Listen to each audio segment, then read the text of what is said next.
Well, polls are starting to close in Canada, where a snap election is being held to determine who will become the country's next Prime Minister.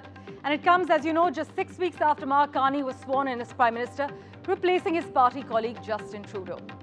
The two clear front-runners are the Liberal Party, led by Mark Carney, which has been in power for a decade, and the Conservative Party, led by Pierre Poilievre. Now, the first projection of the evening is out, but before that, let's take a quick look at the big headlines. First, polls close across Canada. The polls close in Newfoundland and Labrador provinces. Early results indicate that Liberals are gaining and leading the first seat as per the projections. Reports, meanwhile, state that the US President Donald Trump is to soften auto tariffs. In fact, reports further add that Trump is to relieve tariffs on foreign parts. This as the shadow of tariffs looms large over the polls in Canada. Meanwhile, as we keenly watch all the election results, Canada Election Authority website is currently down. The website issues a delay release of poll results.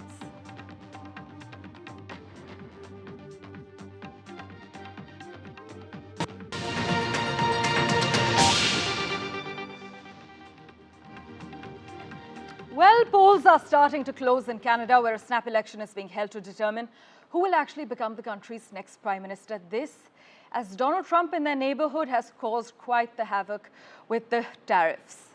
It also comes just weeks after Mark Carney was sworn in as Prime Minister, replacing his party colleague Justin Trudeau.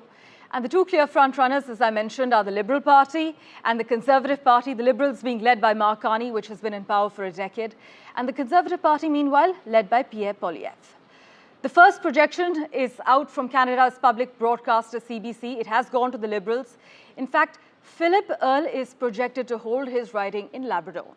Of course, there are still 342 seats left to tabulate, so stick with us as we keep a close eye on all the developments right here on NDTV. In fact, you know Canada's approach to Donald Trump to their south has been a mix of carrot, which is offering to negotiate a new trade deal, and stick, which is actually countering the tariffs. And Canada has already imposed roughly $65 billion worth in response to current American levies. To take a quick stock of the situation on how Washington is seeing the current events unfold, we've got Nick Harper joining us live at the moment. Nick, always a pleasure to see you on NDTV. Now, from Washington's lens, is there worry that a divided Canada could weaken the North American alliance at a time of global instability?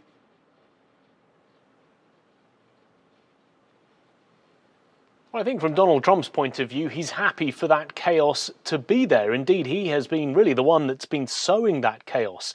The Trump effect is very much at play in these Canadian elections. I think it's worth bearing in mind that Justin Trudeau, when he stepped down in January, was seen as a very unpopular leader. And after 10 years of leading the Liberals in Canada, the thinking was, and the polling suggested, that there was no way the Liberal Party could return to power. Of course, we've seen a complete 180 over the course of the last 3 months, largely because of Donald Trump and his trade policies. Mark Carney, trailing badly by double digits to the Conservative Party, has turned that around, and going into Election Day was up by about 3 percentage points. Donald Trump's tariffs has certainly caused lots of division within Canada, and I think that's why we've seen both parties really trying to unite Canadians, saying that Donald Trump is there trying to divide the nation, with talk of Canada becoming America's 51st state. We even heard from Mark Carney over the weekend, in the last day or so,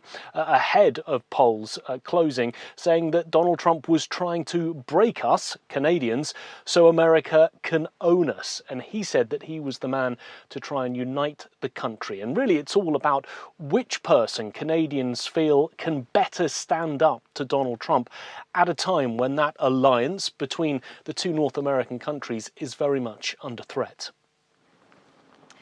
Also, Nick, how much does Trump's administration actually prefer Mark Carney to win over friendly Pierre Poilievre?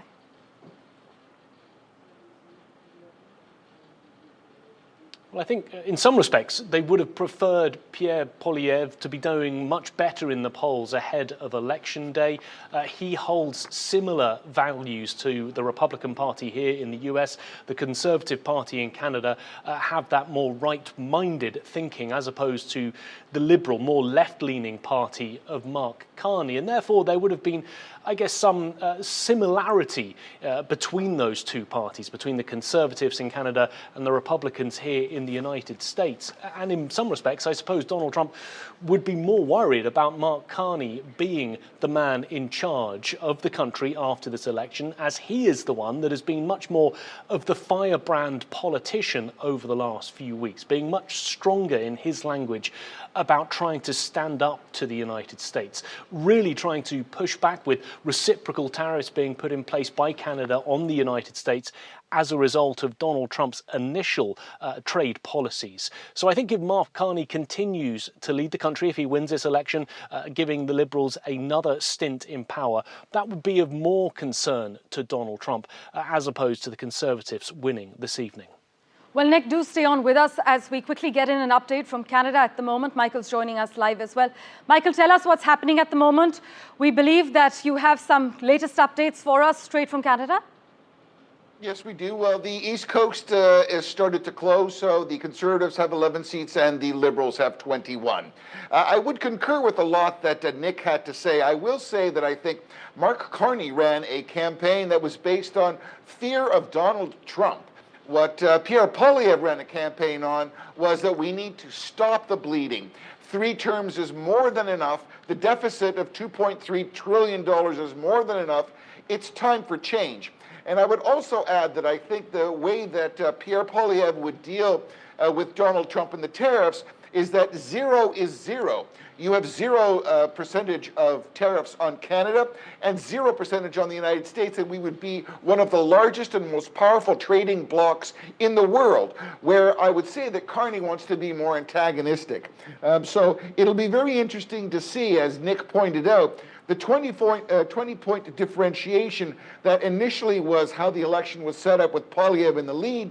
Then Trudeau went out of the way, Carney came in, and then it was all about Trump, Trump, Trump. So I think Trump derangement syndrome had an effect, but we'll see if, just like the first term with Donald Trump, where Hillary had the hats printed, the fireworks were ready to go, and she lost the election. And people said, oh my goodness, this could be the same turnout. I'm hoping that that will be the result for Canada tonight. Right, Michael. Also, would you say that Mark Carney successfully reframed this election as a referendum on resisting Trump, or is this a narrative only echoing among the elites in Canada? Yes, I think it is among the elites in Canada. Canada has a problem, and we have a $2.3 trillion deficit. We're operating on $46 billion a year that we are over budget, and nobody's addressing that. We had a problem with immigration, with student immigration. There's certain areas that have to be honored and respected. And what Pierre Poilievre is bringing back is some semblance of order. Canada, for instance, under the Trudeau regime, put so much money to foreign aid and to things that were more DEI, diversity, equity, and inclusion, to certain things which seem to be more political than having any aid. And Canadians are looking at that amount of money and saying it's time to bring that money home. We have homeless people on the streets. We have students who are graduating, foreign students that are graduating that need help. And the Canadian taxpayer is overburdened. Things are too expensive. Vegetables, everything is expensive. And I think what Poilievre wants to bring is some semblance of respect for a budget and bring the country back again. Unfortunately, Carney, from my perspective, is all about spend. It's all about if you're in deficit, you spend more because you're going to get out of deficit. I don't know what kitchen table he works at. But if I'm over budget at the end of the month, I've got to cut something, not just add more deficit. And again, without being repetitive, I hope the Canadian people can see some clarity of fiscal responsibility. And after 3 terms since 2015 with Justin Trudeau, it's time for a change. Right. In fact, Nick, I want to bring you in on this. Michael mentioned immigration. It has emerged as one of the key issues. Nick, is the Indian American community in Washington and in the US also watching Canada's election closely, given the shared concerns over immigration and sovereignty?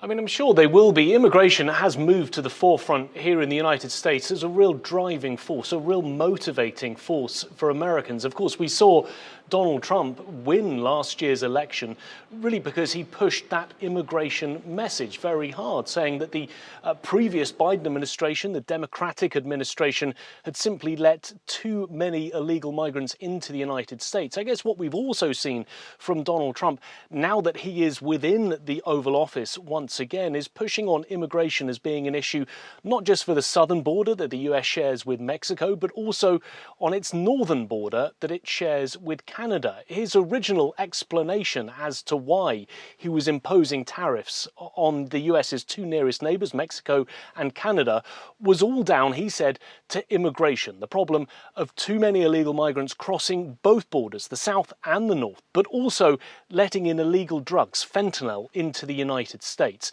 And he tried to work with both governments to try and put into place measures that would create tougher border restrictions. We saw both the Mexican and the Canadian government respond in kind with that, partly because they wanted to try and offset those tariffs that they were suddenly hit with, to do something that could be seen as a deal from Donald Trump's point of view. The Indian American community, it is a big issue for them. It is one that they closely followed during last year's US election, and undoubtedly they will be watching all of this unfold. They'll have been watching over the border to see how immigration has been playing out on voters' minds and in the polling ahead of Election Day itself.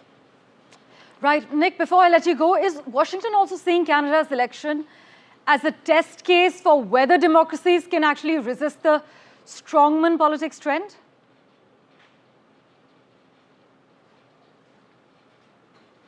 Well, potentially, yes. I mean, Donald Trump has radicalized the way that he has done business with other countries in the last almost 100 days since he's been in office. He has disrupted not just domestic politics here in the US, but globally, the way that alliances have been forged, and really rattled some of America's closest allies and, of course, neighbors. He has disrupted the election process in another country, in Canada, just by putting in practices and policies that were not expected. The fact that it has so completely turned around the Canadian election in such a short space of time, I think is testament to Donald Trump's power as a disruptor. Whether that's good or for bad, of course, depends on which side of the political aisle you are on here in the United States. But Republicans have been cheering what they've seen from Donald Trump during these last 100 days. And they feel by putting in trade policies, by putting in tariffs against other countries, it is Donald Trump's way of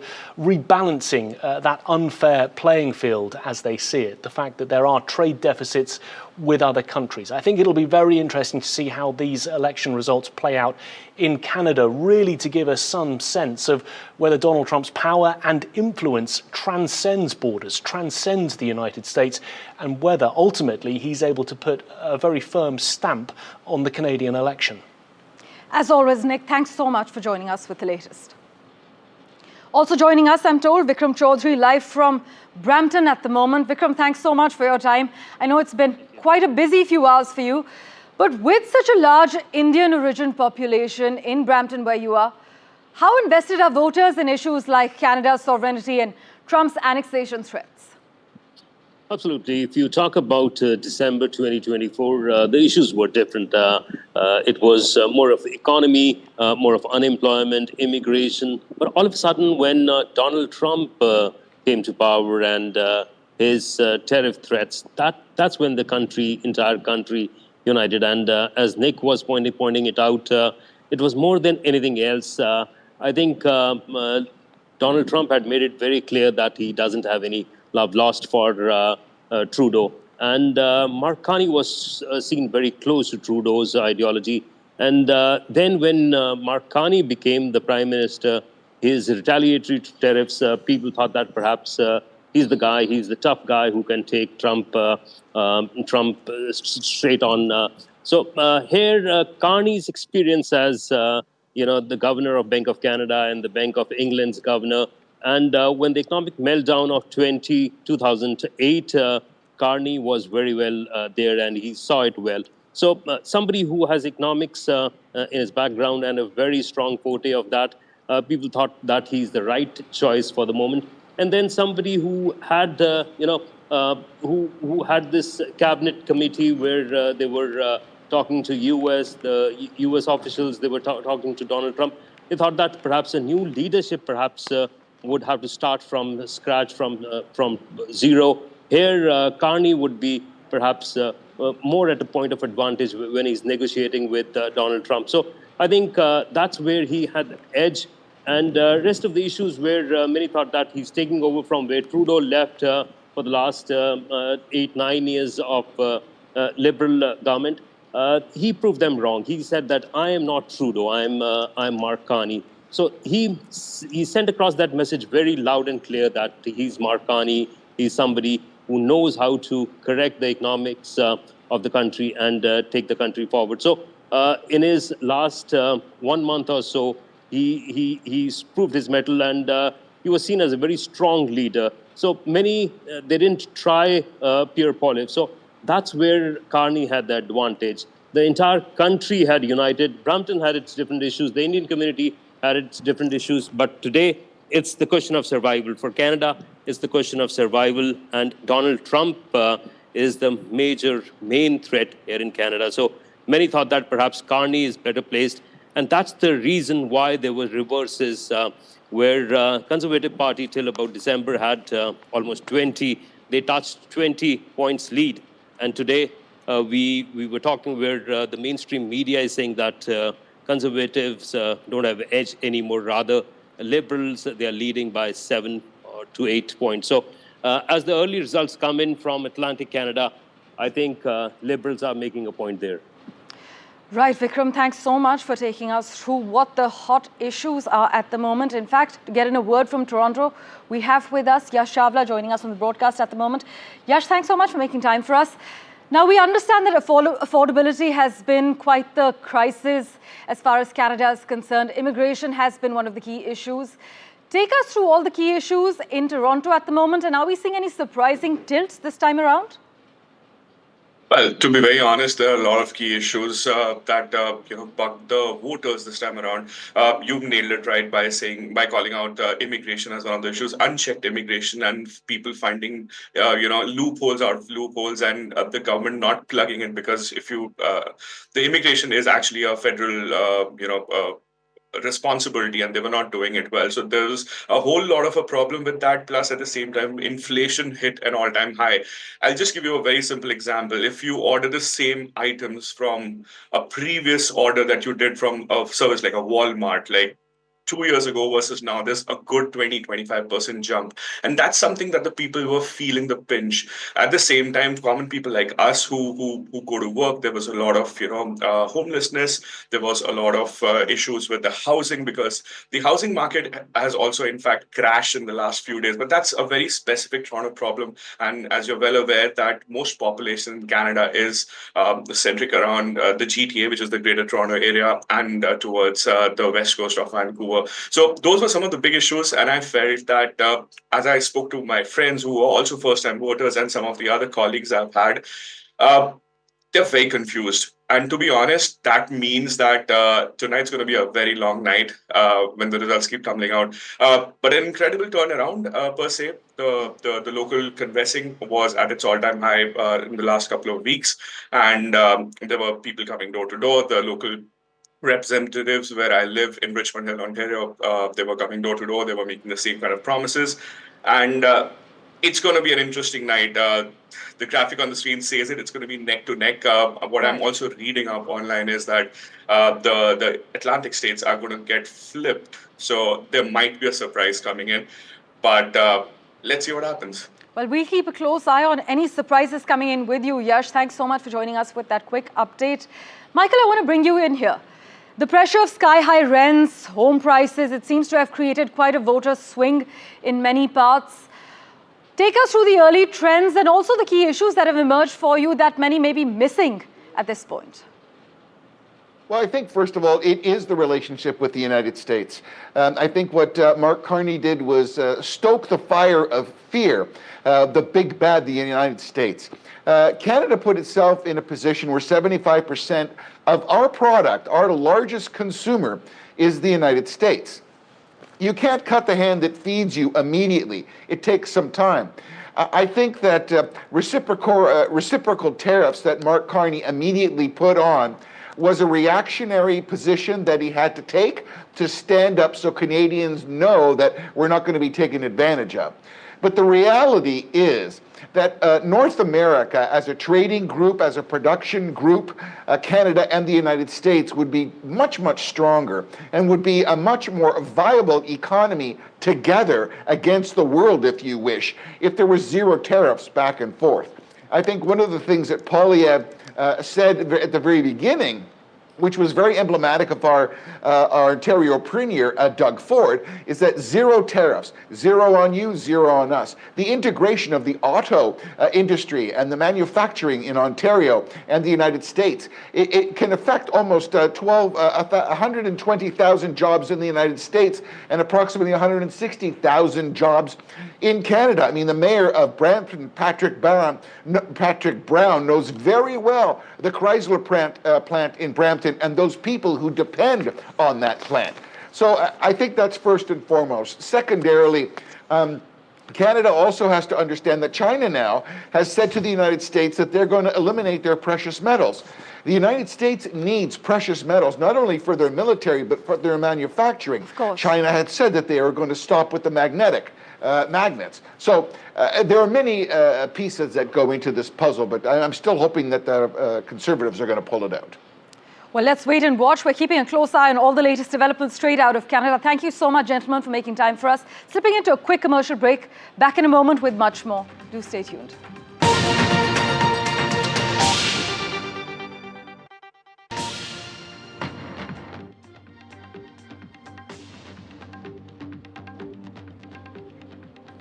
Well, Canada's polls are broadly seen as the most important election in a generation. One of the world's most prosperous nations and America's closest ally and trading partner, Canada has found itself in recent months unexpectedly in the crosshairs of President Donald Trump, targeted with tariffs and annexation threats, as our reporters from across Canada and Washington have been briefing you about as well. But the country has also seen many of its coveted national accomplishments in regard to the economy and social issues slip, including higher costs of living, high unemployment, rising housing costs, and also a surge in homelessness and substance abuse. Many of these problems, not just in Canada but in other advanced economies, were actually exacerbated by the pandemic. But many Canadians blame a decade of Liberal Party rule under former Prime Minister Justin Trudeau for the country's woes. But what exactly are the main issues in Canada at this point? Take a look at NDTV World's report.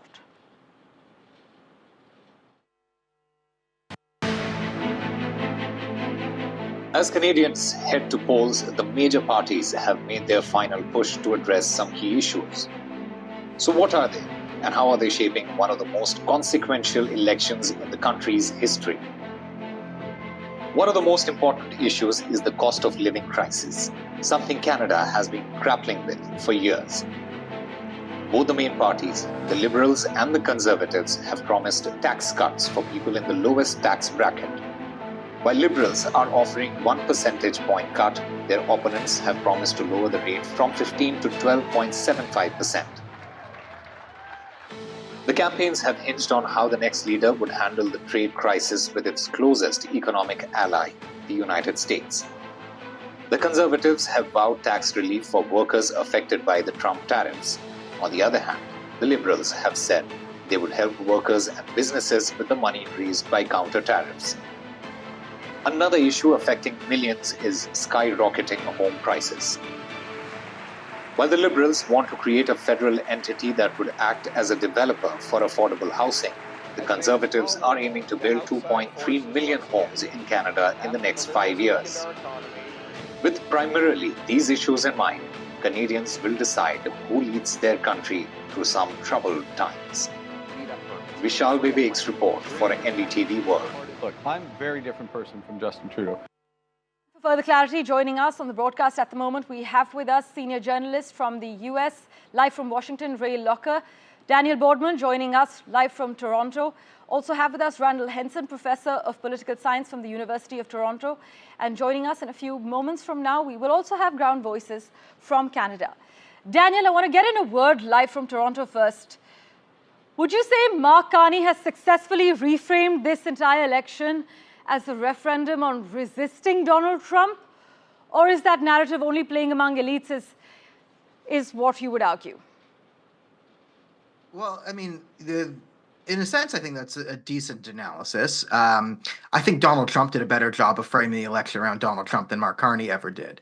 I said a couple months ago, I mean, the Canadian election is basically, who do you hate more, Justin Trudeau or Donald Trump? And neither of the two names will be on the ballot. So Trudeau's exit definitely did play well for the Liberals. There was definitely some Trudeau fatigue. Everyone was ready to get rid of him. The distaste towards Justin Trudeau over the last 10 years had sort of hit boiling point, reached a maximum. He had alienated nearly every single group that wasn't part of like his inner circle, diehard supporters. So the swap to Mark Carney worked very well for the Liberals. And Mark Carney is a very good veneer as this sort of global technocrat. And I think Mark Carney and Donald Trump are really good for each other politically. They work well as character foils to each other's bases. Right. So Mark Carney was basically running against Donald Trump. And you can understand in Canada when Trump's threatening to annex the country, how that could push people towards a very heavily anti-Trump view. And the Liberals in general in Canada have their form of nationalism. Canadian liberal nationalism is very anti-American. So when there's a wave of anti-Americanism, it does benefit the Liberals electorally. So that's why Carney really pulled into it.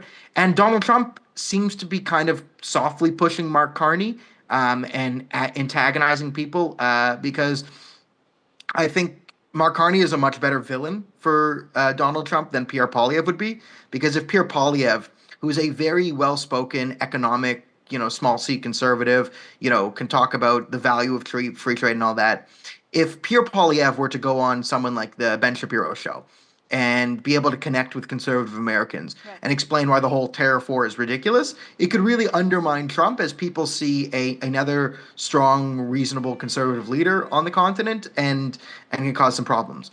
Whereas a Mark Carney versus Donald Trump is perfect for each other because Mark Carney fits every sort of villain stereotype that the MAGA base would need. Global banker, prince money, in Europe, loves everything diversity and climate change, all those money laundering schemes for progressive causes he's in on.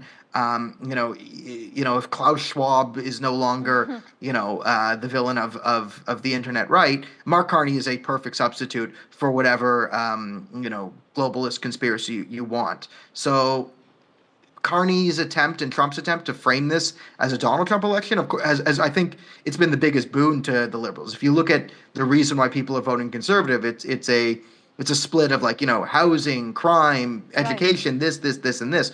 Anti-Trump and fears of Trump and anti-Americanism is the primary driver of the current Liberal vote, as well as the collapse of Jagmeet Singh's NDP.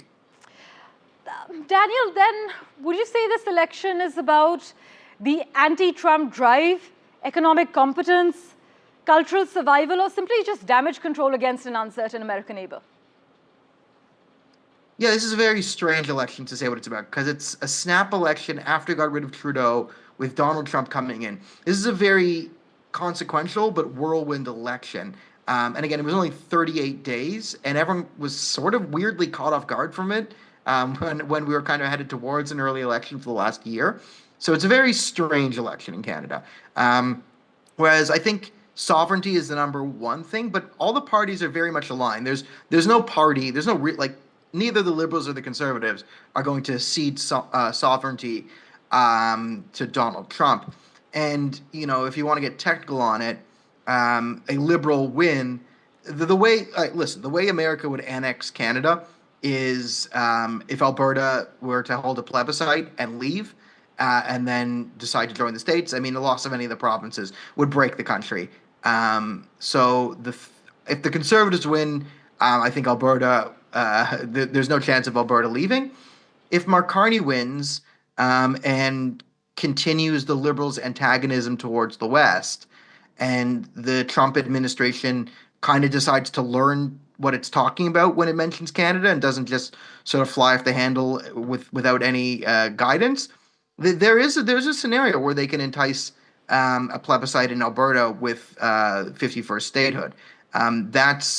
That is a threat to Canada here, but I mean it's very strange because it is an election kind of defined, but you base it, and as I said, this election is who do you hate more, Donald Trump or Justin Trudeau, and neither name's on the ballot.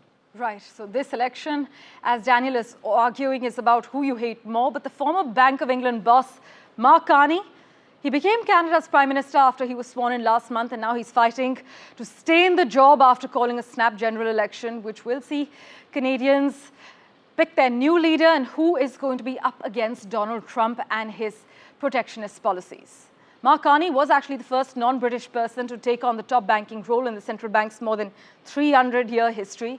And he had previously steered his home country through the 2008 financial crash as the governor of the Bank of Canada. But you must note this, unlike most Prime Minister hopefuls, Mark Carney has never held political office. Still, he handily won the Liberal Party contest to replace outgoing Prime Minister Justin Trudeau in early March. Now he's touting his experience handling the global economic crisis, hoping Canadians will see him as the leader most likely to stand up to Donald Trump, who has launched a trade war on his northern neighbor. Just take a look at Mark Carney and his career highlights.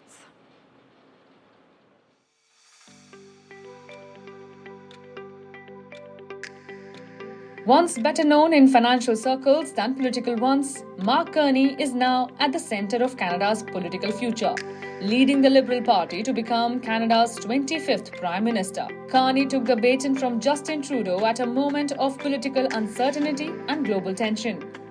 With President Trump's repeated threats related to trade and even annexation, Canada's defence, many now believe, could rest on Carney's shoulders. Born in the Northwest Territories, raised in Edmonton, he went on to become the governor of the Bank of Canada during the 2008 crisis. In 2013, he became the first non-Brit to head the Bank of England and later steering the UK through Brexit. But Carney wasn't always destined for politics. He aligned with the Liberal Party in 2021, just as Trudeau's popularity began to fall. When offered the finance minister post in 2023, he declined. This move triggered internal crisis, and within months, Trudeau stepped aside. Carney's campaign is focused on fixing the economy, shielding Canada from Trump's trade threats, and stabilizing a fractured political climate. When Trump hinted at annexing Canada, Carney's viral comeback, "We find you attractive, but we are not moving in with you," struck a chord.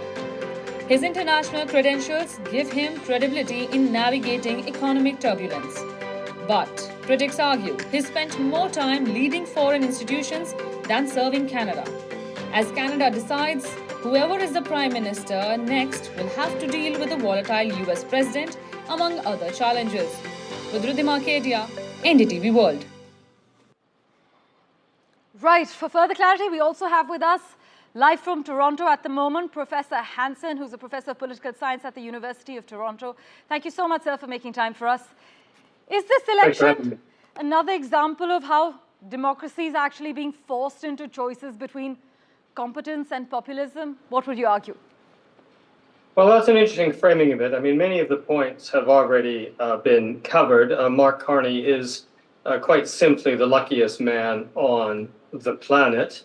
Arguably, again, he was actually well, his quite stars lucky are aligned, that's for sure. Say that again? His stars are definitely aligned. Oh, yes, unquestionably. In the absence of Trump's interventions, Pierre Poilievre would be enjoying a majority by tomorrow morning. So that's the main story. But what we should also add is that the Conservatives have run a terrible campaign. They ran a campaign against someone who is no longer on the ballot, which is to say, Justin Trudeau. So the language of an attack on woke, we'll have a warrior culture, not a woke culture. This never played terribly well in Canada. it plays incredibly badly when you have Trump in the White House. And I'm not close enough to the Conservative Party to offer any insight on this, but I'm staggered that there wasn't a second envelope that said, if Trudeau is not leading the Liberal Party, and if Trump wins, this is what we're going to do. They were running a campaign which is about a year old. Professor Hanson, are we then seeing the erosion of the traditional left versus right divide replaced by a newer stability versus disruption model of voting behavior in Canada specifically? Well, it's complex. I mean, in some ways, we're seeing a reinforcing of the left-right divide, and that 80% of the vote looks like it's going to go to the Liberals or the Conservatives, which hasn't happened since Diefenbaker in 1958. But I understand the burden of your question. The Liberals are doing so well because there's a perception of an existential threat. We will have to see how things develop over the 2 years to see if we're watching a kind of reconfiguration of the cleavages in this country. So far, not. It looks more like the last British election, where the Labour and Conservatives sucked up most of the vote with reform sneaking in, than it does what we've seen in France or Germany or indeed the United States, where the populists have overtaken the Republican Party. Michael, I want to bring you in here. Would you then argue this election is about economic competence or a complete anti-Trump drive, a hate campaign against Justin Trudeau, cultural survival, or simply damage control against an uncertain American neighbor? I think the word damage control comes to light. First of all, it was the ill management of the Canadian economy, the irresponsibility of allowing debt, and the inclusion of certain liberal doctrines that were distasteful to many Canadians, particularly west of Ontario. I will say that Pierre Poilievre was elected by people, whereas Mark Carney was never elected. That's why Mark Carney could not have opened Parliament. He would not have been able to speak on the floor of the House of Commons as the Prime Minister, as he was anointed because he was given the Liberal leadership, because he did not hold a seat. So he was forced to call an election. Let's first start with that. His economic record with multiple prime ministers and European leaders, to some people, suggests that he is an elitist. He does not understand what a dozen eggs cost and how the cost of filling your tank with gas has increased to such an extent. Pierre Poilievre tried to reach those type of people and to make himself more available to the country. I also agree with one of your panel members that I think Pierre Poilievre could have ran a better campaign. At the outset, it was axe the tax. Well, what was the first thing Carney did when he got in? Stop the carbon tax. Now, that doesn't mean that he's not going to reinstitute it when he gets in, if he becomes the Prime Minister. But that whole leg about axe the tax, the carbon tax, okay, he just quit the tax, now what are you going to talk about? So I think Carney's motion to get rid of the tax wasn't properly followed up by Poilievre. And one final point, as with America and with many other European countries, people are now in silos. People are now being very distinct, either left or right, red or blue. The separation, there is very little middle ground or gray ground, and I think that's what we have to start to build. I mean, the Republicans are having a problem with the Democrats. Neither one of them are going to sit and listen to each other. So that polarization, that tribalism exists. And I think we have that in Canada as well, because everything west of Ontario is basically conservative. And you know what they say, Ontario determines an election and Quebec determines if it's going to be a minority or a majority. Well, that's key there. Thanks so much, Michael. We'll be keeping a close eye on that. Ray, I want to bring you in. Ray's joining us live from Washington at the moment for the Vantage Point from the US. Ray, given Trump's tariffs and annexation threats, is Washington quietly rooting for stability over ideological kinship? I'm not sure what the Trump administration is rooting for, but I think most people I know are rooting for a little more stability. It's almost like Mark Carney is paying Donald Trump to run his campaign, to be his foil. I mean, as the other panelists have said, Trudeau was going down the tubes fast. He quit. He had no other choice.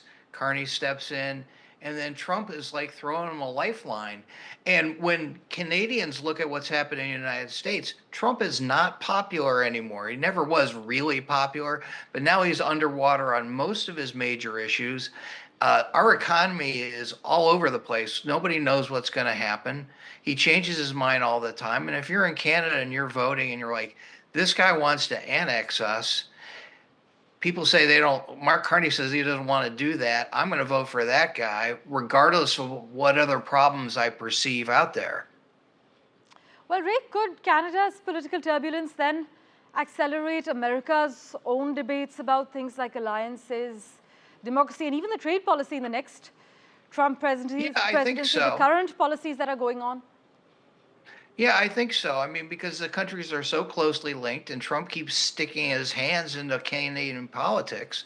I mean, I look at what happened earlier this month with the Supreme Court election in Wisconsin. Elon Musk was up there. Trump was backing the Republican candidate for the Supreme Court, and they lost by 10 points in a state that Trump won in November. So people are kind of backing away for some of his policies. And the election in Canada, if Carney and the Liberals pull it out, will be seen as a validation of people who are trying to resist what Trump is doing. Right. Well, Ray, as always, thanks so much for joining us with your views. Do stay on with us as we slip into a very short commercial break, gentlemen. We're back in a moment with the latest. Do stay tuned.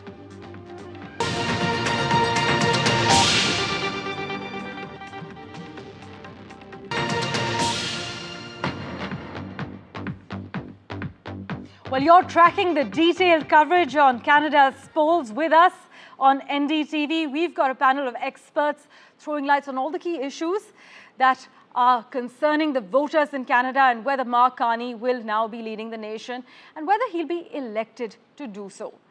With us at the moment, we have Ray Locker, live from Washington, D.C., Professor Hansen, live from Toronto.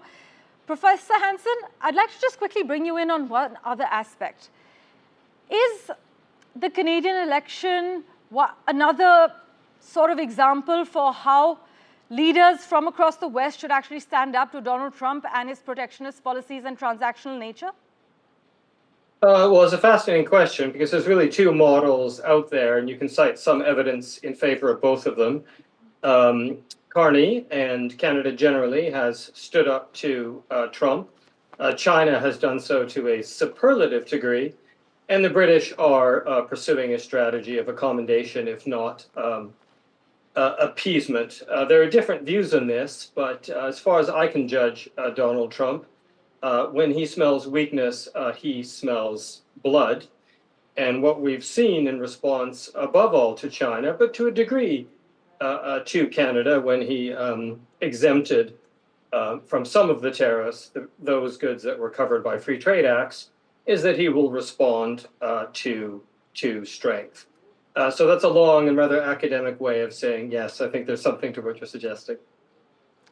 Well, in what ways then might this outcome of this election actually redefine Canadian federalism, especially in multicultural provinces like Quebec? Well, what I hope it will do in terms of redefining Canadian federalism is finally force us to get rid of these absurd and ludicrous provincial barriers between the country. Right. We have suffered for decades from a low productivity problem, which frankly the Justin Trudeau Liberals completely ignored. It's why our GDP per capita is declining. One of the easiest ways and cheaper than building infrastructure is to remove those barriers. So point one, I hope that's how federalism will change. But I think some of our biggest changes will be in foreign policy, and I could say something about those, but perhaps you want to stick with federalism for the moment. Right. Ray, meanwhile, if Pierre Poilievre wins, do you foresee a serious disruption in the Canadian-US relationship on aspects of trade, climate, or defense? If he wins? Yes. Is that your question? I think there'll be some kind of adjustment. Things will be somewhat different, but I don't think he's going to roll over and do what Trump wants either. I think that would be political suicide for any Canadian politician.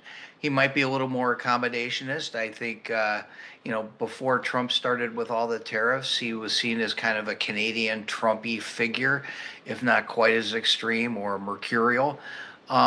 So I think it would be somewhat of a change, but I don't think he would be like, oh, I think these tariffs are great. Let's keep doing it. Right. Michael, meanwhile, given Donald Trump's tariffs and annexation threats, do you believe that Washington is quietly rooting for stability over ideological kinship? With all due respect to the President of the United States, Donald Trump is a bully.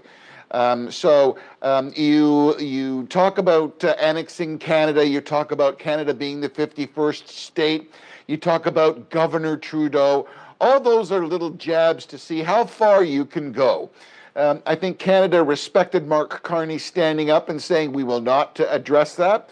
I was in Charlevoix, Quebec for the G7 ministers meeting there, where their finance ministers were there. And the thing that came across when I was speaking to many international global representatives was the shock of Donald Trump even saying the fact that he was going to annex Canada. I think once Canada finds a prime minister that will be elected at the end of this evening, that person should go down to Mar-a-Lago and have a tete-a-tete and work this out immediately, because it's harming people on both sides of the border. And I think Donald Trump respects someone who stands up to him. And I think he did respect Mark Carney. I was disappointed that Pierre Poilievre did not take an airplane flight down to Mar-a-Lago on his own initiative, and at least have a chat. But I think Donald Trump respects strength, and he knows very well that Canada has some strings that they could pull to make life in America a little more difficult than it already is. I agree with my colleague on the panel. I mean, currently he's underwater in popularity, but like every politician, you do all the cutting and the hurting and the inoculation of the patient at the very beginning. So as your term goes on, things get better. So I think things will get better, and I think once we resolve who's going to lead this country, it's also going to put us in a better negotiating state. Right. Professor Hanson, meanwhile, I want to touch upon a separate aspect we haven't spoken about yet. How much does Canada's parliamentary system insulate it or expose it to the global wave of strongman politics? The global wave of? A global wave of strongman politics. Oh, right. Well, yes, I mean, I'm slightly more optimistic on this point than my colleagues. The country is more divided than it should be. There is bitterness in Western Canada, where I come from, although that's nothing new. It was far worse during the years of the National Energy Program. But we are not in a situation that France is in, where election after election after election, the neo-fascists are coming close to the presidency. And we're not in the situation of Germany, where 24% want to vote for a country that will take Germany out of the European Union. And we're not in a situation in which the leader of this country is hell-bent on dismantling democracy and starting conflicts with all its allies.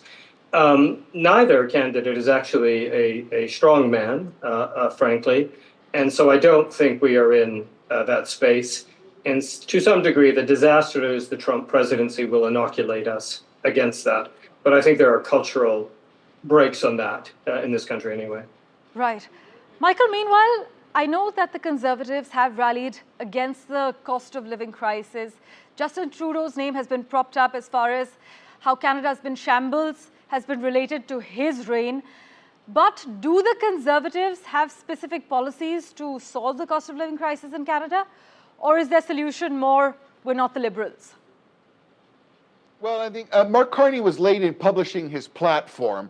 I think when the housing topic came up, the Liberals started talking about cutting taxes and federal taxes, and Poilievre came up and said that he wanted to get rid of, I believe it was the HST. So they're all moving and trying to reduce taxes. Also, I would note that Carney axed the inheritance tax because he saw that as being a detrimental thing to his party. So between the Trudeau's carbon tax and the inheritance tax, Those were two things that were very distasteful. Those were things that Poilievre and the Conservatives would never have instituted.